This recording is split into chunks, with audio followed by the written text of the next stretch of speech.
Within the walls of this hospital lies an unsettling secret. Join us as we delve into the entanglement between a female doctor and her ghostly lover, and her struggle against unknown forces. Don't miss this story filled with mystery and supernatural phenomena. Chapter 5: Vital Signs. Alex pushed at the wheelchair's wheels, struggling to pivot in the narrow hallway. By the time he was turned around, Kat was in a full grand mal seizure. Her arms and legs banged against the empty lockers, creating a clashing crashing noise like dueling reggae drums. He sucked in his oxygen, tried to find the strength to leave his chair and help his friend. Then Grace was there. And, he saw with approval, she knew exactly what to do. She gathered Kat's bouncing head into her lap, letting the arms and legs go where they would. She didn't do anything stupid like put something in Kat's mouth. Instead, she merely turned Kat's head to one side, ignoring the drool that spilled onto her jeans. There was only one thing she hadn't done. Alex reached down, snagging the monitor from Kat's belt and turned it off. Grace looked up at that.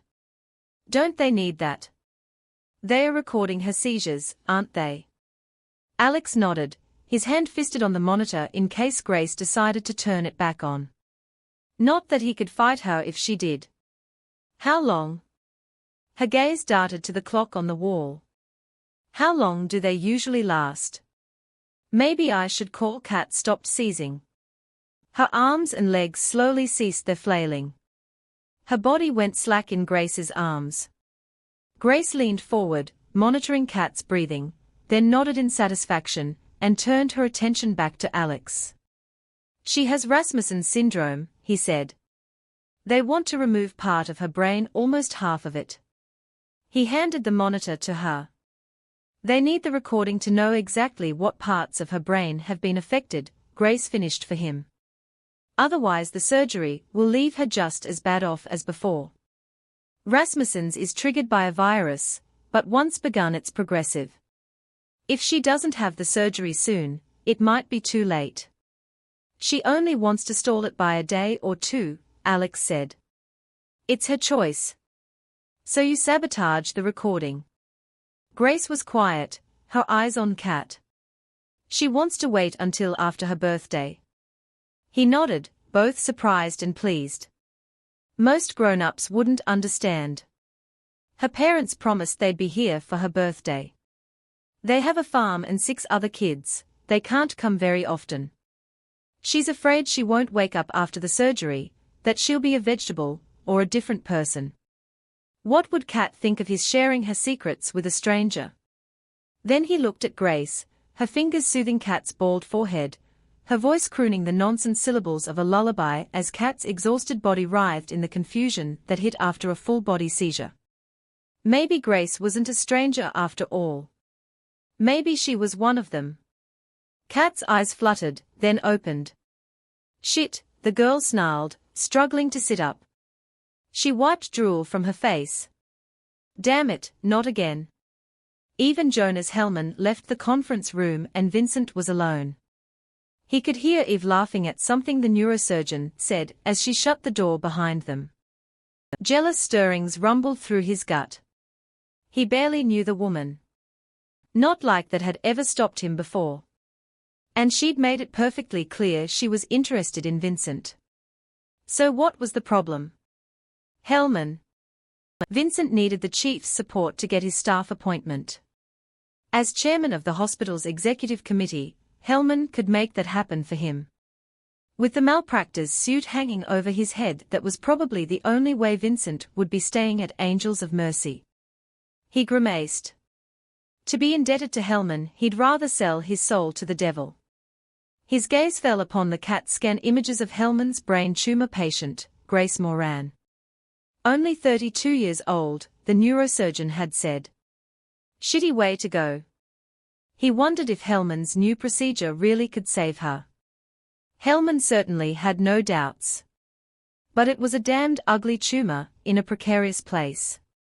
Even if the patient lived, she might never wake up, might emerge from surgery worse than before, still alive, but existing in a limbo filled with feeding tubes and bedsores, and constant pain.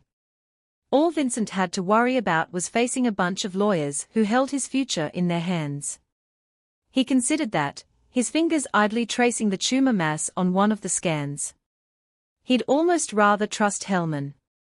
To be facing a tumor like that. Wouldn't it give you some kind of release? Freedom to do whatever you really desired, one last fling for the tomorrow that may never come. And this woman had been trapped inside her house for what, 4 years? Maybe her tumor would come as some kind of blessing. A chance to escape, to live again, even if only for a short while. He smiled, thinking of the opportunities revealed if you took that attitude. Possibilities. The unimaginable might suddenly seem attainable. Exploration. Discovering new pleasures, joys. His fingers tingled as if they stroked the woman's skin rather than sterile X-ray film. He wondered how Hellman's patient was using the time until her surgery. The thought intrigued him. He was 35 and still uncertain what he wanted to do with his chosen career. But here was a young woman, with only a few days to do enough living to sustain her for the rest of her life. Carpe diem indeed. The conference room door opened and his attorney entered, followed by another man in an identical charcoal grey designer silk suit, and a stenographer. Vincent bet Hellman's tumor patient wouldn't be wasting her time with a bunch of lawyers. He felt his hands clench into fists and almost wished he could change places with her. Maybe there were some things worse than a brain tumor. Lucas Redding pressed his hand against the wire-reinforced glass of his window in the extended care unit, his platinum wedding band absorbing the chill. Today was a bad day. A day where he couldn't outrun his memories, couldn't forget himself. Sheets of rain pelted the window. His breath fogged the glass with a grey haze matching the colour of his soul. The only visible light came from the abandoned helipad across from him. Bright red, the lights flashed obsolete warnings that only Lucas heeded. His palm began to sting with the cold, but he didn't move it. The pain helped to ward off despair, to prevent his falling back into the abyss. The dark lands where sorrow and guilt-clouded time sucked his marrow dry until he had no strength left. Until he wanted to die. Or kill. He clenched his fist, pounded it against the glass as he blinked back tears. No. He would not dishonor her memory by failing again. He was stronger than that. His love for her had made him stronger than that. Once upon a time, he had sacrificed everything for love only to have her stolen from him by a cruel and violent twist of fate.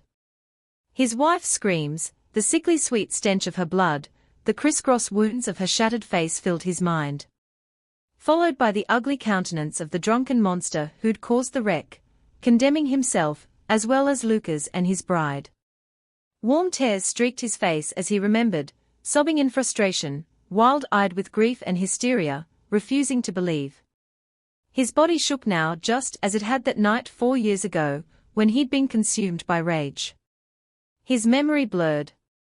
One small part of Lucas' brain knew he now stood at his window, in his room, safe and whole on the 7th-floor tower of Angels of Mercy Medical Center. But that knowledge soon faded as he tumbled into the past. Flashing red lights, stern-faced paramedics followed by sterner-faced policemen, pulling him off the body of the drunk driver, who had struck them, yelling at Lucas, pinning him to the pavement, their weight choking the breath from him as they wrenched his arms behind his back when he fought them, tried to stop them from taking his wife from him.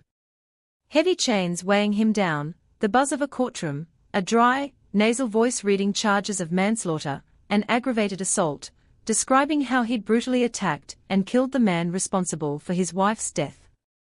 Itchy too bright prisoner's jumpsuit reeking of sweat and fear, shoes without laces flapping with every step, scuffed linoleum the leg irons forced him to cross in an old man's shuffle. The chains vanished, wide, leather belts taking their place, men's faces staring down at him and the sharp pricking of needles. It was all a whirling haze, time and space consumed by his grief and anger. Not just anger. Fury. At the drunken piece of shit who caused the accident. At himself for being unable to prevent it. At his wife for leaving him, abandoning him in such a cruel fashion. At God for torturing him, giving him a taste of heaven, then yanking it away, leaving him bitter dregs. Fury at this world where no one understood great love. Love everlasting. A love so pure not even death could destroy it. That love had once healed Lucas, made him whole for the first time in his life. Lucas? A nurse's voice broke through the haze of memory. I've got your lunch. He drew in his breath, reluctant to begin the painful journey back to reality. The clatter of utensils, the smell of corned beef and onions, the warmth of a woman's body near his, brought him back from the shadows. The nurse, what was her name again? Touched his arm. Lucas, is everything all right? She asked with genuine concern in her voice. He still couldn't see her face, hadn't left the shadows far enough behind to focus. Her hand stayed on his arm, stroking it, until he wrenched himself away from the hypnotic rhythm of the rain, landing back in the world of bright light, pain, tears, fears, and sharp edges. The world without love. Finally he looked at her. Her smile was tentative, and he knew she cared for him more than just as a patient. She meant nothing to him. No woman could. Never again. It was part of his healing, of becoming human once more, so he tried his best to mirror her smile. It felt uncomfortable, his muscles unused to the motion. Her eyes gleamed in response, so it must have been a close approximation to the real thing. Lucas looked down at the Primanti brothers' Reuben that awaited him. Your mother sent lunch for the entire staff, the nurse said, her voice thin, barely able to compete with the rain drumming against the window behind him. She wanted to thank us for the terrific progress you're making. I told her that you were the one doing all the work. Did she stay? Lucas felt his mood brighten at the thought of his oh-so-busy and important mother taking the time to visit. She almost never did, not unless one of her clients required his services as a computer analyst. Now that he was stumbling his way back into a life outside his memories, Lucas needed the distraction of the assignments his mother gave him almost as much as she needed his unique talents to further her ambitions. No? She called to tell us the food was coming. He tried not to be too disappointed. After all, as one of the most powerful lobbyists on Capitol Hill, Renee Redding had the ear of everyone from Congress to the White House. Lucas was proud to be able to help her mold the future of the country. He could take raw data, analyze it for marketing trends, accurately predict what everyday voters would respond to and, more importantly, what they would rebel at, ousting their duly elected officials. Baby steps are what it takes to change the world, Renee would say, scaling back a campaign or dumping one politician in favor of another based on Lucas's predictions. Baby steps were about all he could handle right now. Lucas sat down to enjoy the hearty sandwich. Reubens were his favorite. But today the greasy concoction tasted like ashes. Outside his window, the wind whispered his wife's name, calling him back to the abyss like a siren's song. He shuddered, wondering if even baby steps were too much. You don't find yourself treating immigrant families any differently, Dr. Embark? The plaintiff's lawyer asked in his irritatingly condescending tones. No, of course not. My parents both come from immigrant families. Tell me about your parents and their families. Vincent caught himself rolling his eyes and forced himself to meet the attorney's gaze. Didn't matter anyway, the lawyer was shuffling through his papers with one hand while tapping on his iPhone with the other. My mother's parents fled Italy in 1936. By the time they left Ellis Island they had nothing but the clothes on their backs. My grandfather worked on the Pennsylvania Railroad 6 days a week, and my grandmother cleaned houses and took in laundry. And on your father's side? Hungarian. Part of the cheap labor brought in by Carnegie to break the unions. 3 generations worked the coal mines and steel mills. What do your parents do for a living, Dr. Embark? Vincent looked over at his lawyer, who nodded for him to continue. My father is a brick mason and my mother is a nurse. You grew up in Warriors Mark, Pennsylvania, correct? Yes. Not many Asian families live around there, I expect. No? Vincent was tempted to add more, but his lawyer gave him a quick look that signaled him to answer only the question asked. You went to school at Penn State? Undergrad, yes. Did you have any classes where Asian graduate students were responsible for most of the teaching? Vincent nodded. Is that an affirmative? The stenographer paused in her typing to ask. Yes. Vincent rubbed his sweaty palms along his thighs, embarrassed by the rookie mistake. This was more nerve-wracking than running a code blue. Of course, this was his life at stake, not some stranger's. Did you ever have the occasion to complain that they were hard to understand, or that they should improve their English skills before being given a job teaching a subject? The lawyer asked. Vincent was silent. May I remind you that you're under oath, Doctor? Yes, he admitted reluctantly. There were several who did not speak English well enough to teach their subjects. In fact, didn't you write a letter to the editor of the Collegian newspaper decrying this fact? I signed it. It was written by a group of us who were basically forced to teach ourselves physics because of an incompetent TA. I see, so not being fluent in English is the equivalent of being incompetent. No, of course not. This time Vincent ignored the scowl sent his way by his attorney. But this TA was at teaching, not necessarily in his field of study. I was on a scholarship, my college tuition paid for by my father's union. These guys come here from their country, get free medical care for themselves and their families, don't pay any taxes, and get paid by the university out of my tuition to teach hapless undergrads who can't understand a word out of their mouths. It didn't seem right, so I signed the letter of protest. And you're still a bigot to this day. Objection, Vincent's lawyer put in blandly. Argumentative. In fact, Doctor, the fact that Mr.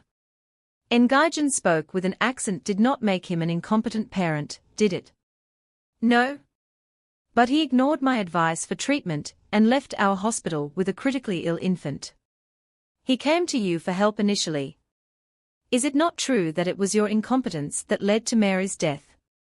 Your own inability to adequately communicate your concerns to her parents and obtain consent for treatment which could have saved her life. He said he understood what I explained to him about her condition. I left for a few minutes to attend to an urgent patient in respiratory distress, and when I returned to draw the blood work and do the spinal tap, they were gone. Did you try to call them after they left? Yes, several times. But the only person who answered the phone did not speak English and hung up on me. So what did you do then? I finished my shift. You finished your shift. Knowing there was a potentially ill baby roaming the streets of Pittsburgh, you finished your shift and went home to bed. Tell me, Dr. Embark, did you sleep well? Objection, Vincent's lawyer said, his tone bored. Vincent got to his feet, his anger roiling over. I did everything I could. I had the nurses call the family during the night. When I came in the next morning and found they hadn't reached the family, I called the police and CYS to report a case of possible medical neglect. But by the time they arrived, it was too late for Mary and Nguyen, wasn't it? What did you want me to do? Vincent asked. I wasn't the one who decided to take that baby out of the hospital without treatment. It's okay, Vincent. His lawyer twisted his wrist, glanced at his diamond-studded Rolex. Vincent swallowed his anger and almost choked on it. He would never own a watch like that. Or wear silk suits. All he did for a living was save lives unless the lawyers took that away from him. If he lost this case, his career was as good as over. He'd never be able to face his family, his father's friends, men Vincent had worked side by side with Summers since he was 16. He'd never have the life he dreamed of. It's late. Shall we resume this later? The other lawyer stared at Vincent a long, Hard minute, as if assessing if it would be easier to break him now, or to let him stew a while. Fine with me. He gathered his papers into a neat stack in front of him. Don't take it so personally, Doctor. He turned to Vincent's lawyer. We still on for squash tomorrow. Grace bent and lifted Kat into her arms. Let's get you to your room, she murmured to the disoriented girl. Often it would take an hour or more for a patient to become fully alert after a generalized seizure like the one Kat had. I didn't wet my pants, did I? Kat asked, her eyes half closed, her words blurred. No, Grace assured her, moving through the annex door Alex held open for her. "It's okay, then." Kat slumped in Grace's arms.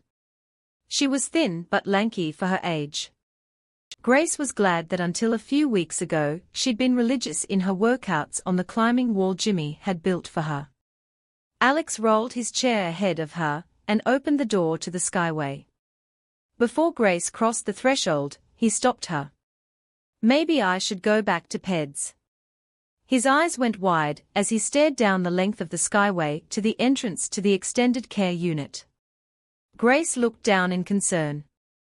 He was breathing heavily, but did not appear to be in any distress. Instead he seemed afraid. His lips had gone ashen and a thin sheen of sweat coated his forehead. "What's wrong, Alex?" she asked, shifting Kat's weight in her arms. The girl was getting heavier by the minute. "I don't like it over there. The freak show, Kat calls it." He cut his eyes to the doors at the opposite end of the skyway. Grace followed his gaze. Her chest constricted with an effort to breathe that had nothing to do with how heavy Kat was. She shivered hard enough that Kat stirred in her arms and mumbled something unintelligible. "All right," she told Alex. "Go back downstairs. I'll take care of Kat." She looked down on the wasted boy dwarfed by his wheelchair and its paraphernalia. Suddenly Grace didn't want him anywhere near the ECU. If she could think of a way to keep Kat out of there, she would have taken her somewhere else as well. Grace crossed the threshold and took a step onto the skyway. A jolt of lightning crashed, shaking the glass walkway. Rain beat against the glass, hurled by wind that blew from every direction simultaneously, pounding through the glass walls and into Grace's head, giving birth to a migraine that made her feel faint. The pain was so sharp and sudden. She stumbled, catching her breath. Pain as intense as the lightning bolts thundered through her. The sky grew menacingly dark. The only light came from the door to the annex behind her. Grace kept going, pain screaming through her brain, blinding her in a red haze. She'd never felt pain like this before. Maybe the exertion of carrying Kat had caused the delicate blood vessels around the tumor to burst. If so, then these might be the last steps of her life. Chapter 6. Welcome to the Freak Show. Grace closed her eyes against the pain and leaned her hip against the railing, using it as a guide as she shuffled down the walkway. If she was going to die, she had to get Kat to safety first. "You can wait a few minutes longer, can't you, Jimmy?" Jimmy was silent. A hand reached up to touch Grace's arm. Her eyes shot open in surprise. "I'll get the door," Alex said, his voice barely audible over the timpani pounding in her head. He moved past her, opening the door to the 7th floor of the tower just in time for Grace to stumble through it. She leaned breathlessly against the wall on the other side, sliding Kat's limp body onto a love seat upholstered in raw silk. The entrance to the tower was a lobby with 2 banks of elevators, just like the entrance to the annex. But unlike the annex, there were no scuffed linoleum or cracked tile walls here. Instead, there was Berber carpet and furniture that looked like it belonged in the office of an expensive plastic surgeon. The lobby was empty except for the 3 of them. 2 solid mahogany doors stood across from the elevators. The only other door was a fire exit leading to the stairwell. "Welcome to the Freak Show," Alex said glumly. "Doesn't look so bad," she said, before realizing that her arms were wrapped tight around her chest, warding off something. "Which room is Kat's?" 703. Down the hall and to the right. He jerked his chin at the double doors. I can take her if you want to go back downstairs. He bit his lip, but shook his head vehemently. You shouldn't go in there alone. As she lifted Kat once more, he wheeled forward and opened the thick, wooden door. Grace carried Kat through it, wrinkling her nose against the smell. Not the antiseptic that tinged the air of the rest of the hospital. A sweet scent of carnations and lilies, almost like an expensive French perfume. But too sweet. To Grace it smelled like death. She looked down and saw Alex also breathed through his mouth, his nostrils pinched in distaste. This way, the boy said, leading her down a corridor with dark paneling on the walls and expensive reproductions of famous paintings, all with a floral motif. Halfway down the hall there was a receptionist desk, also mahogany. The clerk had his back to them, head bent low as he spoke with someone on the telephone. Grace and Alex moved quietly past several large, well-appointed treatment rooms, all of which stood empty. Dinner hour, Grace guessed.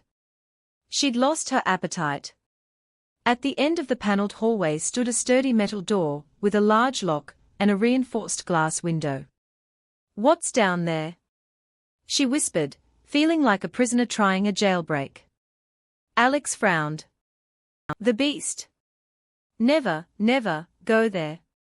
He led her along another hallway flanked on both sides by patient rooms.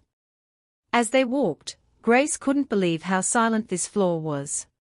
Most hospital wards bustled with activity and noise, even ones like the neuro-ICU where the patients were comatose. Where was the gossip of nurses and medical staff? The cafeteria workers with their trays, the housekeepers, the bleep of machinery and monitors. It was as if they had left the hospital for another world. The patient doors were all open. Grace glanced inside the rooms. They also bore little resemblance to the typical hospital room. Instead they were furnished like an upper-class hotel room, complete with floral chintz curtains and mahogany sleigh beds. In the first room a young woman, painfully thin to the point that Grace expected the lamplight to shine right through her, sat cross-legged on a sofa, leafing listlessly through a fashion magazine. The skeleton, Alex whispered. Grace glanced down, hoping his voice hadn't carried inside the room to the woman. Hush! The woman looked up and Grace immediately saw why the children had given her the name they had. Her face was angular, all sharp planes as if it had been carved from stone, her eyes sunken deep within their sockets, reminiscent of a cadaver's. The woman met Grace's eyes with no expression, as if she were in a drunken stupor. Her mouth parted in a rictus-like smile. Thin, pale lips peeled away to reveal rotten, stained teeth, gums shrunken to the point that her teeth appeared ready to fall out of their sockets. Grace hurried past. Severe anorexia and bulimia, she diagnosed. Teeth rotting from purging, skin thin from lack of body fat, and muscular wasting. The woman's body was essentially cannibalizing itself. The room across the hall was occupied by a middle-aged man pacing back and forth, almost colliding with the wall before pivoting in a burst of energy. He mumbled to himself, touching each finger, as he made a point, head swinging back and forth and shoulders hunched with the weight of the world. Mr. Atomic, Alex said. Grace looked again then smiled. These kids were good. The man showed all the symptoms of chronic, severe anxiety, symptoms she knew intimately well herself. In addition, she could see his neck veins bulging, the dangerous ruddy complexion of a severe case of high blood pressure. Indeed, a patient ripe to explode. They arrived in Kat's room and Grace gently deposited her on the bed. Kat immediately rolled over and curled up in a small ball. Grace went to close the door, but Alex stopped her. Don't do that, he whispered. Why not? He pointed up at the ceiling. A video camera hung at an angle where it could take in the entire room. That turns on whenever the door's closed. Grace nodded. She could understand the need for close monitoring, especially patients like the anorexic, who could potentially hurt themselves. But every room. Cat rustled in her sleep. Grace leaned over, stroking her arm, soothing her. What is this place? I like to think of the extended care unit as my own version of Never Never Land, Eve confided to Vincent when she met him at the reception desk of the ECU after his deposition. A place where dreams come true. He smiled at that. She linked his arm in hers and led him into one of the treatment rooms. A lot of our patients have no hope when they come here. We are their last chance. I never knew you were such a romantic, Dr. Warden, he said, and was rewarded by a brilliant smile. Eve, please. He gave her a long look. She effortlessly met his gaze. As if they both knew how this would end. Eve? Usually I'm not. Romantic, I mean. Ask Jonas sometime, he'll tell you I'm as cold-hearted as they come. Vincent frowned at the mention of the neurosurgeon. Think I'll pass on that. I'm trying to stay on the chief's good side. Your presentation on Catherine Jellicle was a good start. Now, if you can convince her to stop sabotaging her readings, that will go a long way to getting in his good graces. I thought you were going to use your miracle drug, Lucidine, on her. Eve's lips turned down in a small frown. He'd never met a woman before whose frown was as endearing as her smile. I already tried. Last week, when I realized we weren't getting enough data to complete her brain mapping.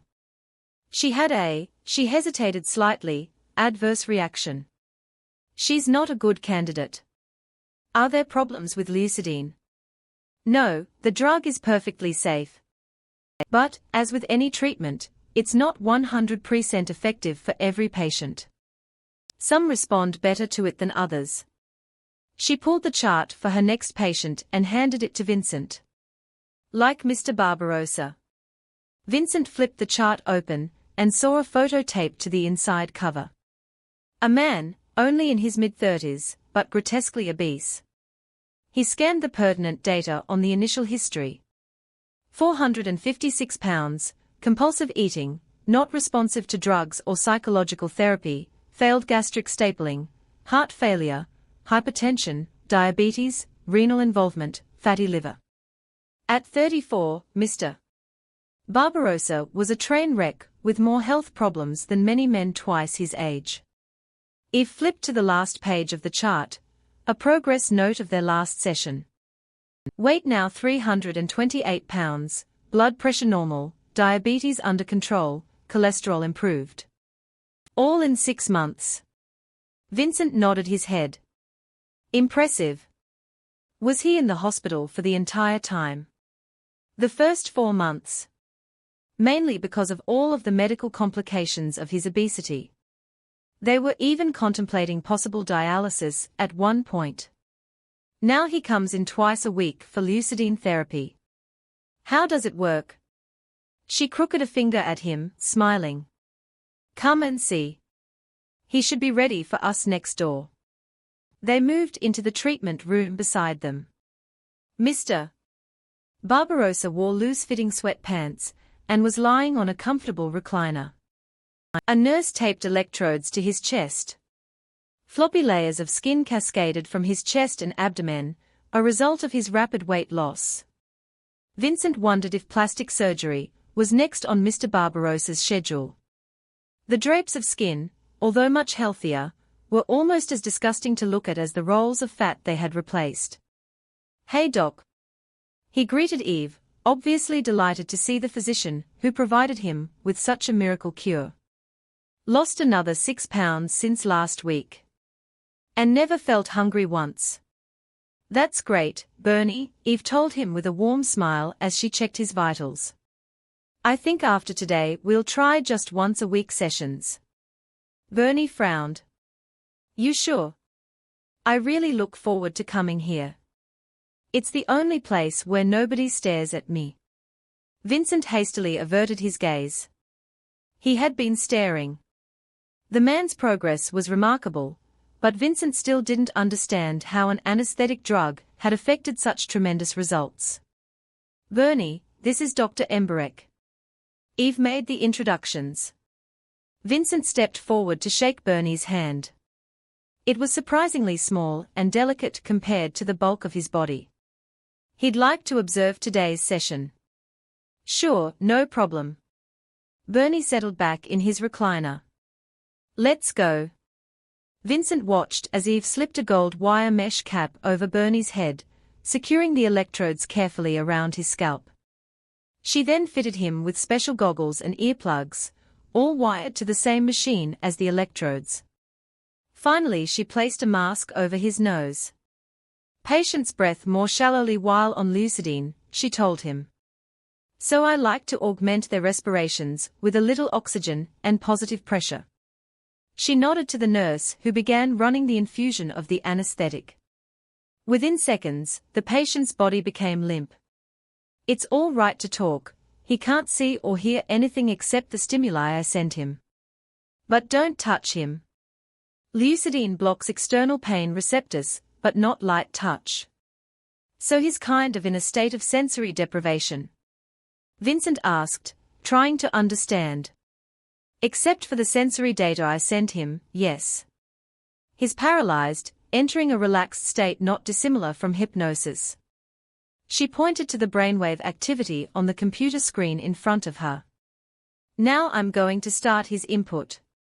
The computer screen divided and began to flash still photos interwoven with video clips. Photos of Barbarossa before he lost weight, lying ill in a hospital bed, standing nude from every angle, shoving food in his mouth. From the speakers came an audio commentary in the patient's own voice describing how miserable he was, that he never wanted to go back to that life. Vincent frowned as he watched the EEG waves. Several sharp spikes coincided with the images of Barbarossa eating, as if his brain were being stimulated by the images. Are you doing that? He asked, pointing to a spike. He's doing it to himself. Remember Pavlovian conditioning from freshman psych. Do something bad you get punished, do something good you get rewarded. Repeat often enough and the unwanted behavior is extinguished and a new behavior, a desired behavior replaces it. Vincent nodded.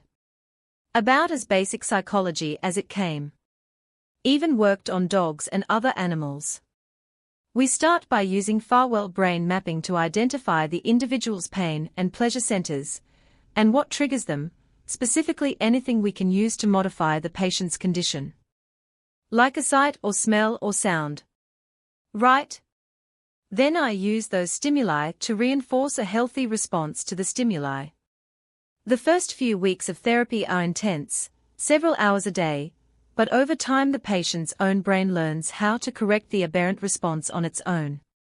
Kind of like brainwashing. Vincent joked. She looked up at that, frowning. No, of course not. It's an extremely humane way to treat behaviors that otherwise would lead to self-destruction. He loved the way her eyes blazed as she defended her work. A blush colored her cheeks as well, giving her a glow. I'm sorry, I didn't mean to imply. Vincent, she interjected, her voice intense. Think of the possibilities. No more depression, anxiety, suicide. Think of a world with no pedophiles, no homicidal urges, most psychiatric illnesses cured. And so many medical ones, as well how many diabetics, could be saved if they were more compliant with diet and medication. How about hypertension? Patients with chronic diseases like lupus. Or transplant patients a few sessions of lucidine therapy, and they'd never have to worry about falling back into bad habits that may aggravate their illness. What about stress-induced disorders? Vincent interjected, her passion contagious, as he allowed his imagination to roam. Migraines, chronic pain syndromes, peptic ulcer disease. She nodded, gripping his hand and squeezing it in enthusiasm. Yes, yes. Think how many people could be saved. Now I understand why you call this a place where dreams come true. Lucidine is the future of medicine. I am convinced of it. I need help to continue my work with it. Someone with a background in both adults and pediatric patients. Vincent straightened. You want me to work with you? He was both surprised and flattered by her offer. "I know you're worried you won't receive a staff position because of your malpractice suit. But you could work for me, Vincent. Help me finish what I've started here at the ECU. I'm planning to expand beyond Angels of Mercy. Start my own private clinic." He frowned. It was a very generous and tempting offer. But the whole reason he'd decided to stay out of private practice and specialize in hospital-based medicine was that he liked taking care of different challenges every day. From what he saw of her work so far, Eve was essentially a technician, punching a few buttons on the computer and monitoring the patient's vital signs during their time under the anesthesia. Lucidine would be a major boon to many patients, but did he want to spend his life staring at a computer screen all day long? "I don't think so, Eve." Her face filled with disappointment and she turned away, shoulders hunched. He felt like he'd disrupted something growing between them. He hoped not. "That's all right," she said, her voice neutral, almost cold. "Just think about it." "I will," he assured her. Then he remembered Hellman's tumor patient. Now there was an interesting case, one he'd love to be involved with. "Could I observe when you start working with Dr. Hellman's case, Grace Moran?" She turned to look back at him, appraisal in her eyes. "Why that case?" "With her psych history, I thought she might be interesting." Her lips pursed together and the corners of her mouth turned down. "Let me see how she responds to the Lucidine first. Was she hiding something? Is there a problem with your Lucidine therapy?" He asked again, following her out to the nurse's station. "If I'm going to consider working with you, I need to know everything." Her back still to him, she shook her head as she handed Barbarossa's chart to the clerk. Then she swiveled to face him, turning so quickly her body pressed against his as she tilted her face up to meet his. Her smile was wide enough to reveal a small dimple at the corner of her mouth. "Lucidine isn't a miracle drug," she said, one hand stroking along his arm in time with her words. "But it will change medicine forever. If you work with me, you'll be a part of that. Together, we could make history." Her words sent a thrill through him, a promise of great rewards, a long and fulfilling career. He would definitely consider her offer. What did he have to lose? Given the way his malpractice case was going, Eve might be his only hope for a career in medicine. She squeezed his arm and slid sideways, out of reach. "What room did you put Grace Moran in?"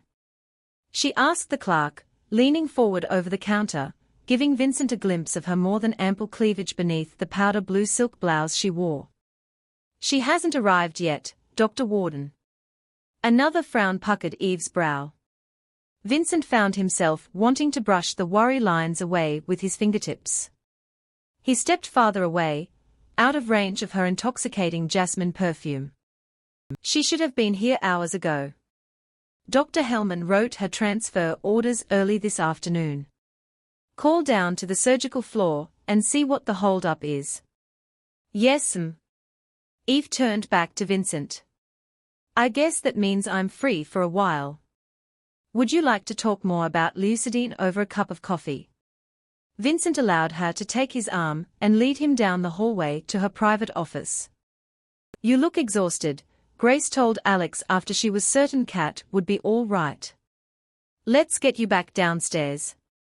Alex had refused to explain anything more about the ECU.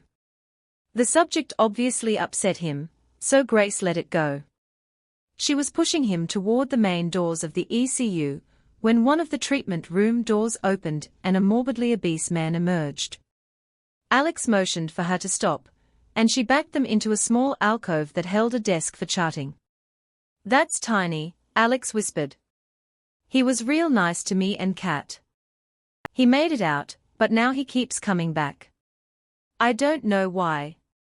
Grace watched the man turn and wave happily at someone behind him in the room. He'd obviously lost a tremendous amount of weight, his skin draped over his waist in jiggling swaths that were obscenely hypnotic to watch. She could tell by his small feet and hands and narrow shoulders that his frame was actually that of a lean man, which made the grotesque layers of fat seem artificial, the product of hours of stage makeup artistry. In reality, she was certain they were the hard-won product of years of trying to insulate himself from whatever he feared in the world outside. She should know she'd built a similar prison around herself inside her house for the last 4 years. The only difference was that Tiny's prison was portable. And, from a medical point of view, quite deadly. Duck, Alex told her, grabbing her hand and pulling her back as a man and a woman followed Tiny from the room. Their backs were to Grace and Alex. Grace watched the woman lay a hand on the man's arm and lean over to whisper something to him. The Wicked Witch, Alex told her, his eyes narrowed as he watched the woman flirt with the man. And Dr. V, what's he doing here? Who's Dr. V? Grace asked. The woman laughed as she and the man disappeared around the corner, headed toward the nurse's station. Grace pushed Alex out into the hall and through the main entrance to the ECU into the elevator foyer.